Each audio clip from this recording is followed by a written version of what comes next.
जय श्री कृष्ण। प्रिय दर्शकों, शरणागति में इस बात का विचार नहीं किया जाता है कि शरणागत होने वाला किस प्रकार का साधक है। उसमें तो केवल एक ही बात देखी जाती है कि वह भगवान के शरणागत संपूर्ण रूप से होना चाहता है या नहीं।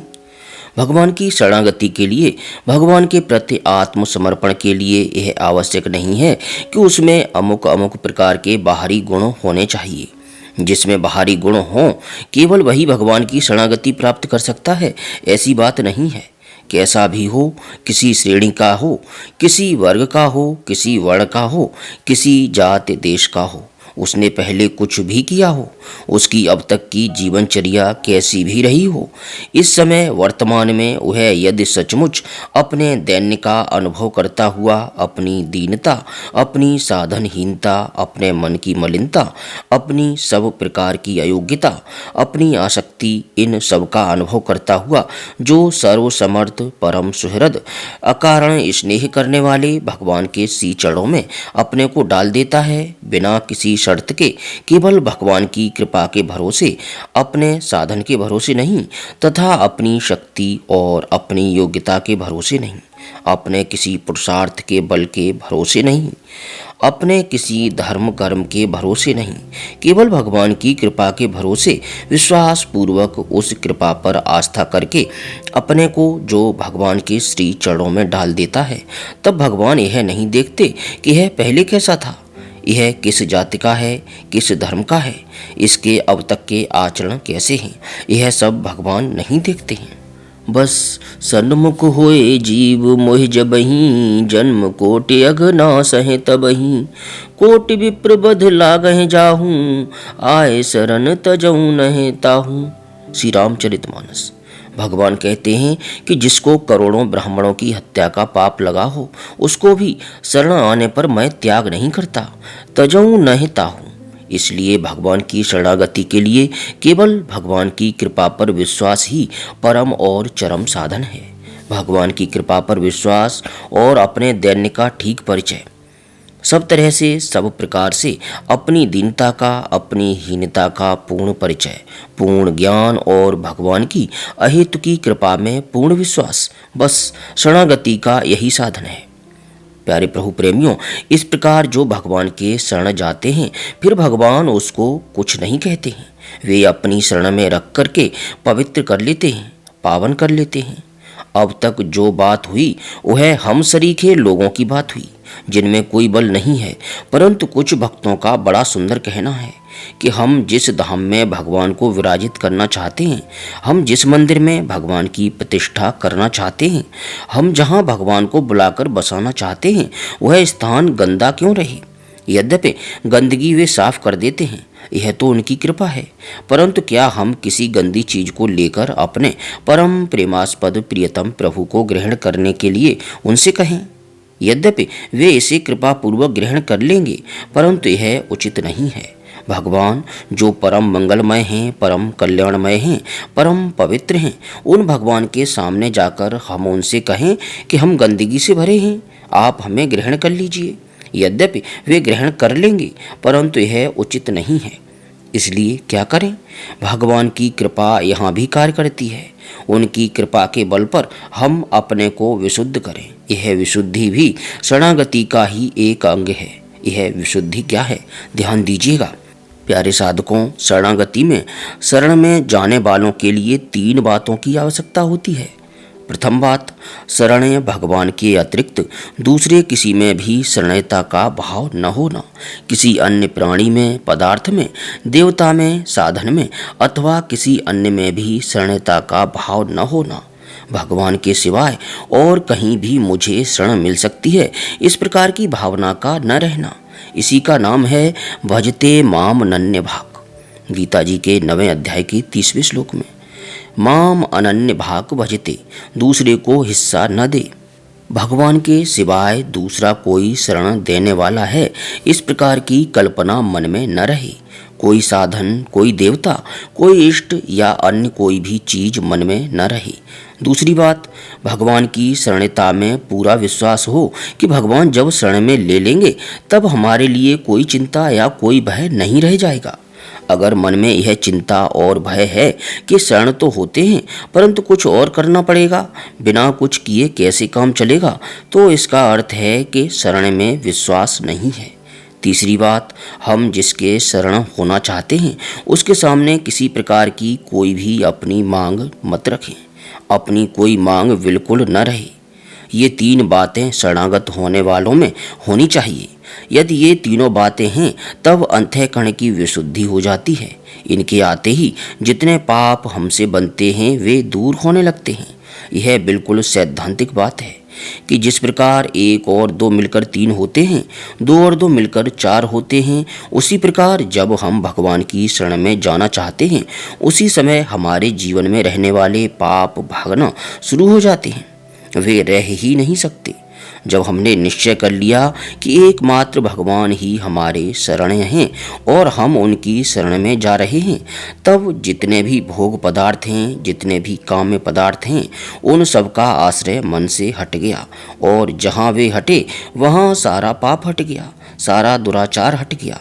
यह सिद्धांत है कि हमारे द्वारा जो कुछ भी, जब कुछ भी बुराई होती है, पाप होता है और अनर्थ होता है, तब उसका एकमात्र कारण है भोग कामना, भोगों का आश्रय, भोगों की शरणता में विश्वास।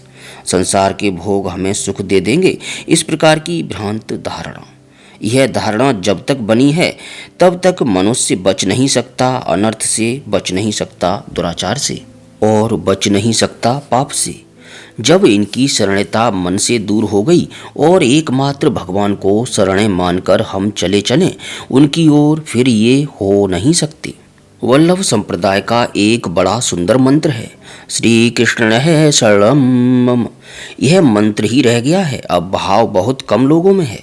यह मंत्र कितना सुंदर है कि श्री कृष्ण ही एकमात्र मेरे शरणे हैं, वही एकमात्र मेरे आश्रय हैं और कोई भी आश्रय नहीं।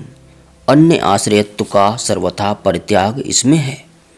अन्य आश्रय, अन्य देवता का आश्रय, अन्य वस्तु का आश्रय, भोग वस्तु का आश्रय, किसी प्राणी का आश्रय, किसी स्थिति और अवस्था का आश्रय, ये सारे के सारे अन्य आश्रय हैं, दूसरों के आश्रय हैं।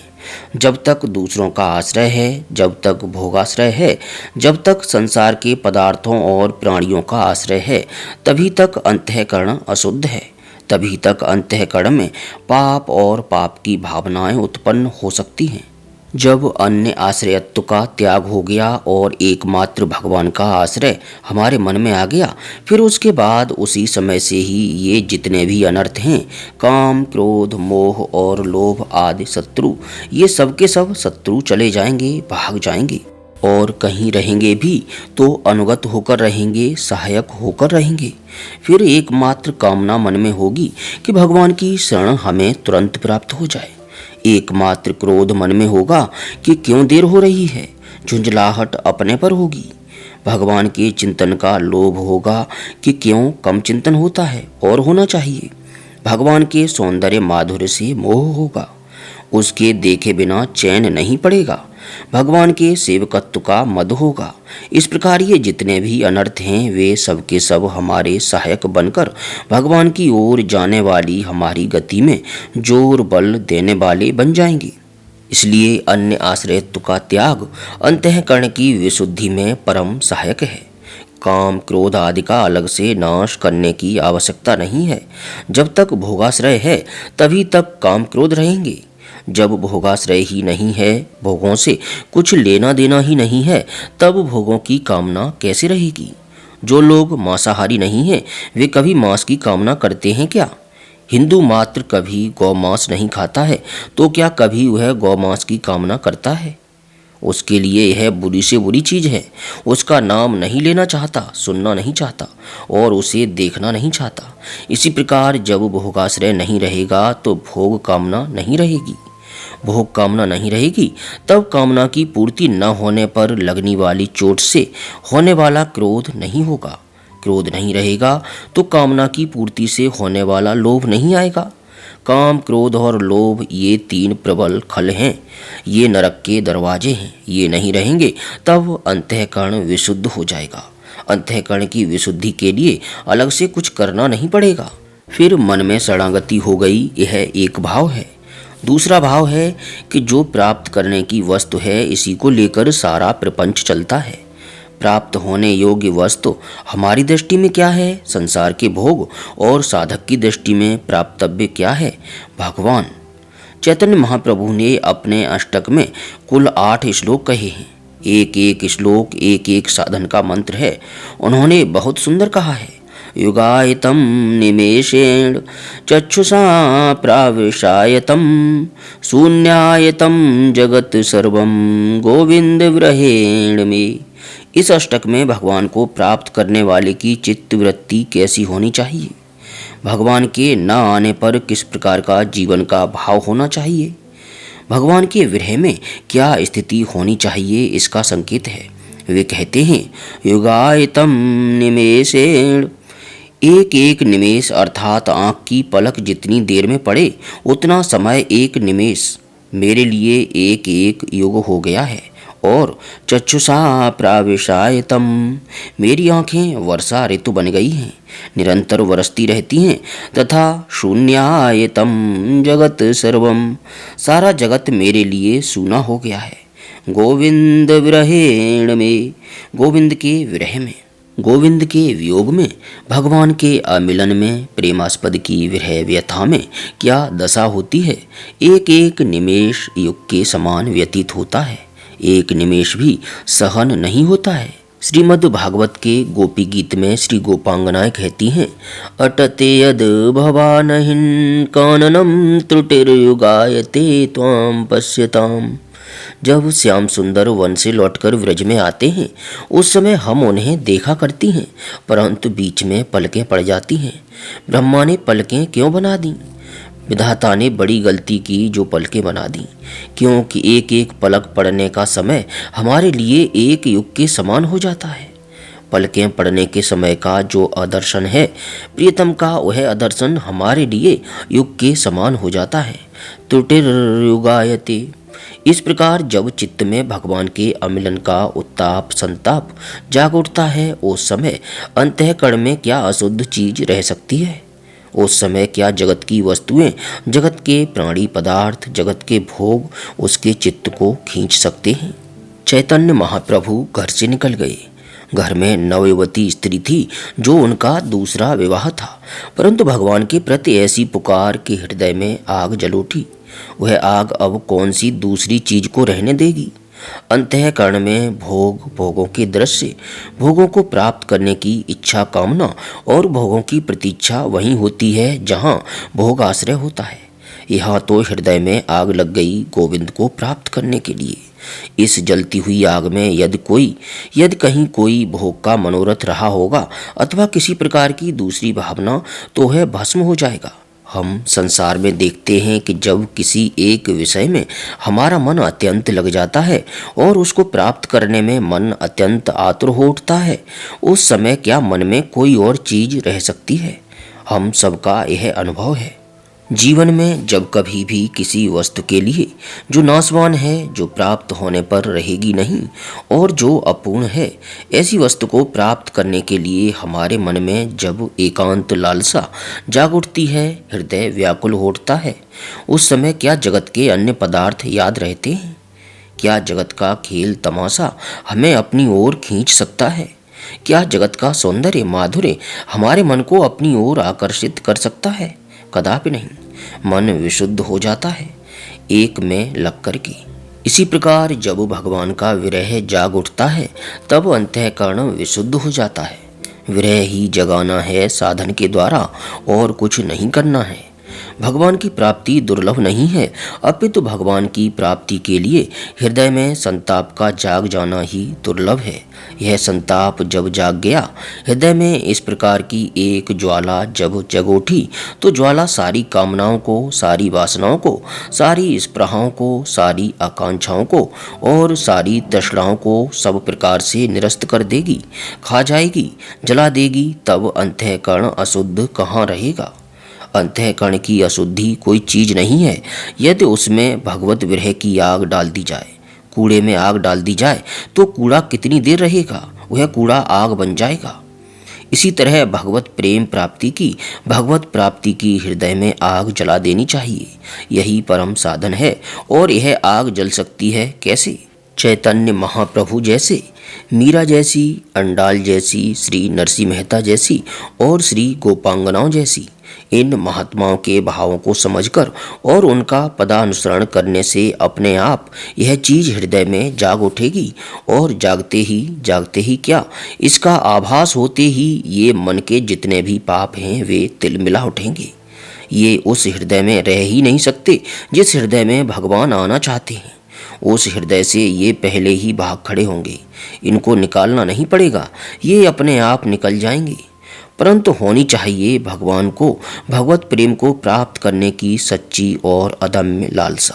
यदि उसमें कहीं गड़बड़ी हो, भगवान के नाम पर मन में कहीं भोग हो, भगवान के नाम पर मन में कहीं जगत हो, भगवान के नाम पर यदि किसी प्रकार की भौतिक सुख लालसा हो, तब मामला कठिन है। वहाँ चीज नहीं बनेगी। जब मन में जगत की ये चीजें नहीं हैं और भगवान की लालसा जागी, तब भगवान क्या करते हैं?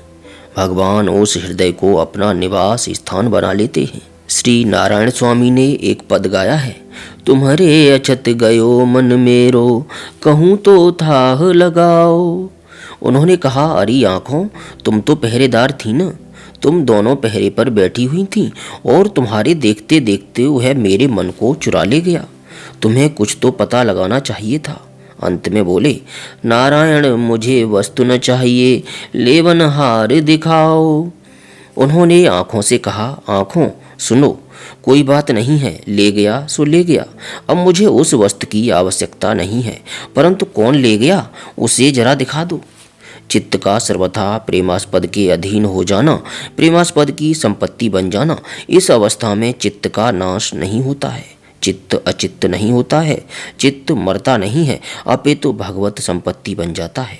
फिर उस चित्त में भगवान कार्य करते हैं। तब वहाँ पर क्या होता है?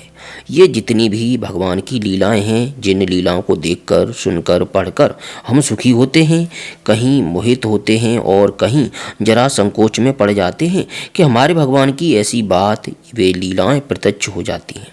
प्यारे साधकों, इस वीडियो में इतना ही। आप सभी से विनती है कि इस वीडियो को अधिक से अधिक लाइक और शेयर अवश्य करें, जिससे दूसरे साधकों को भी लाभ प्राप्त हो सके। अब किसी प्रकार की त्रुटि के लिए क्षमा चाहते हुए आप सभी से विनती है कि अपने इष्ट का हृदय में स्मरण करते हुए प्रेम से बोलिए, हरे कृष्ण कृष्ण कृष्ण हरे हरे, हरे राम राम राम हरे हरे।